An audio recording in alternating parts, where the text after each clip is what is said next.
Good Monday Matters. Yes, I know it's Monday afternoon, but it's still Monday, and this is the first Monday Matters in a long, long time.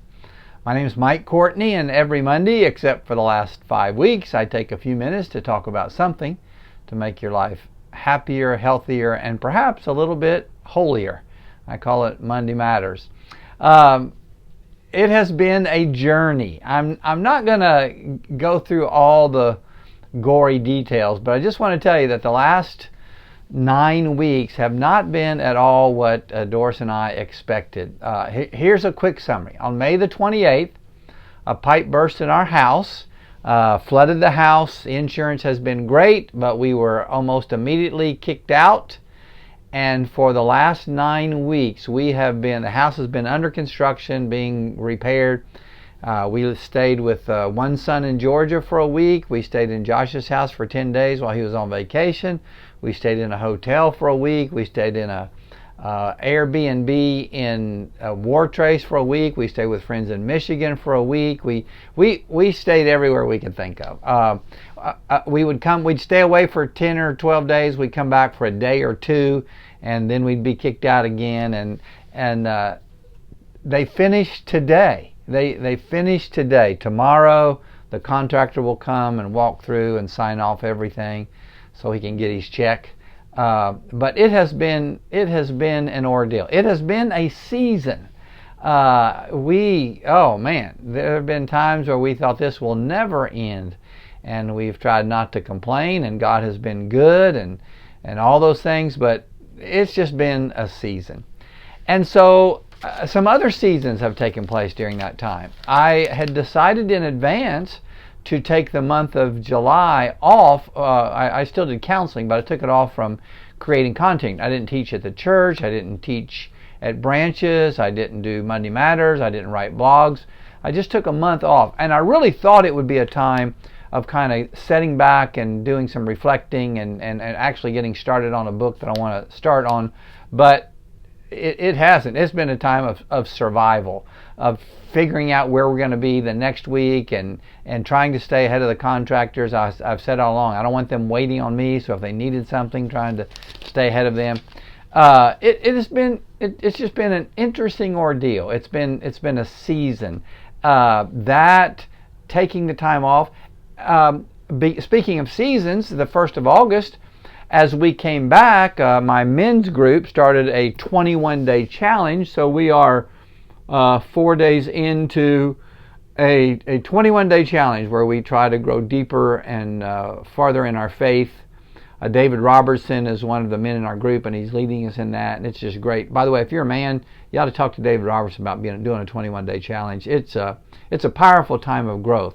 Well, almost coinciding with that, our church began this past Sunday, yesterday, a 21-day prayer and fasting time. So all of these seasons, taking time off, 21-day challenge, prayer and fasting time, seasons. And so I thought I would very quickly, on this Monday, as we kind of get back on track, say a few things about seasons.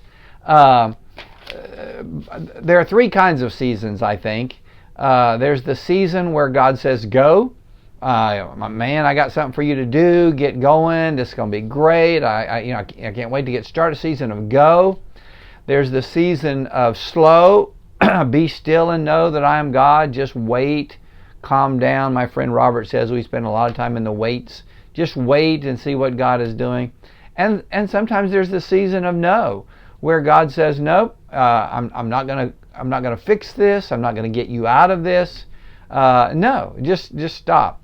And so Paul prays over and over and over again to be delivered from this thorn in his flesh. And God says, my grace is sufficient for you, and my strength is made perfect in your weakness. So sometimes God wants you to go. Sometimes He wants you to be slow. Sometimes He's saying no.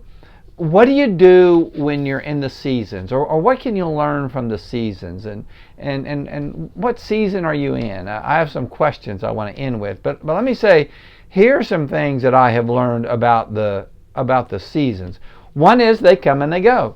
It seems like sometimes they're never going to end, but they do.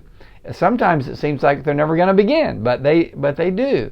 They come and they go. And life is this ebb and flow of seasons. Recognizing that, accepting that, acknowledging the fact that, when this season is over, there'll be another season. I think that's a healthy thing. I think that's a holy thing. Seasons come and go. The second thing is, seasons seem to have themes. Sometimes I don't know the theme until I look back. But when I look back, I can often say, oh, this was the theme of that. This is what God was trying to say. This similar thing happened over and over and over again in this season. And so look for the themes of the seasons that you're in. Here's the third thing.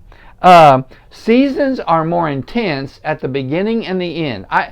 Some of the good seasons, I can't wait. Remember when you were a little kid, couldn't wait for Christmas? I can't wait for some of the seasons. I was pretty excited about taking July off. I couldn't wait for it to start.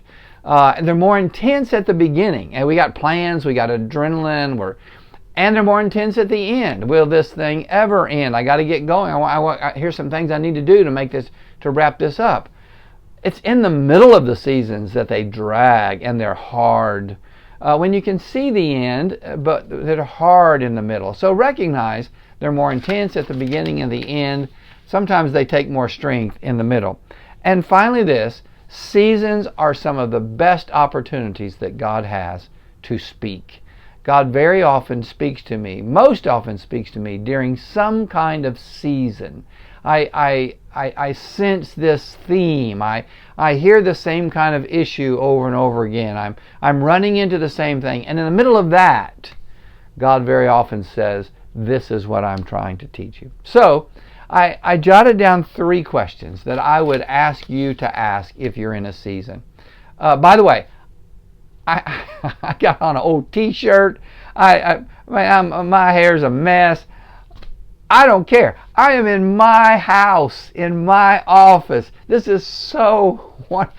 Doris and I ate supper tonight at our table that she cooked on the stove. We haven't done that since May the 28th. It's amazing. Here's 3 questions to ask. Number 1, what season am I in? Just look around you, and even today, as you listen to this, think, what season am I in right now? What seems to be going on here? The second thing is, what is God trying to say to me? In this season, rather than rail against it, what is God trying to say? What am I hearing in this? And then here's the third thing. What do I do when this season is over? What does God have for me? When you finish this, what does God have for you? God sent Noah into the ark until the flood was over. God sent Moses into the wilderness and the children of Israel for 40 years. God sent Jesus into the wilderness for 40 days. But when those seasons were over, God said, okay, here's what you do now. God, what do I do now that this season is over? Well, what I'm going to do is I'm going to start doing Monday Matters again. Thanks for being a part of this. I'm going to try to do better at blogging, posting something every day about the seasons of our life for this week. I'll let you know how the 21-day challenge is going and the 21 days of fasting is going. Speaking of seasons, I think this fall we'll do a season again. I used to do a time of 40 days of spiritual renewal. I'll probably do that again this fall. God bless you. Thanks for praying for us during these days. I hope you have a wonderful season and a great day.